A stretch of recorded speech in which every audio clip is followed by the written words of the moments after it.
যার কাছে ধৈর্য নাই, সহ্য নাই, মেনে নেওয়া নাই, মানিয়ে নেওয়া নাই, তার কাছে কখনো নিয়ামত আসবে না।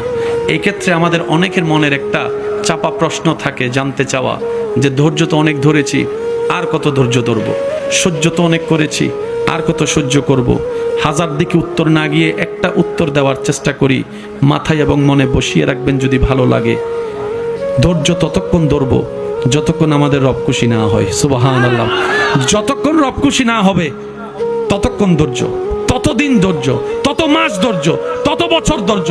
কারণ আল্লাহ তাআলা জানেন কখন নিয়ামত দিলে আমাদের জন্য ভালো হবে, এটা আল্লাহই ভালো জানে। ওই হুকুম আসা পর্যন্ত অপেক্ষা করতে হবে, এটার নামে ধৈর্য। কোনো হা হুতাশ করা যাবে, আফসোস করা যাবে?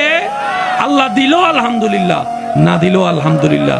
সুখ আপনাকে খুঁজতে হবে না, দেখবেন সুখ আপনার ঘরে নিজে থেকেই চলে আসবে। বলেন সুবহান।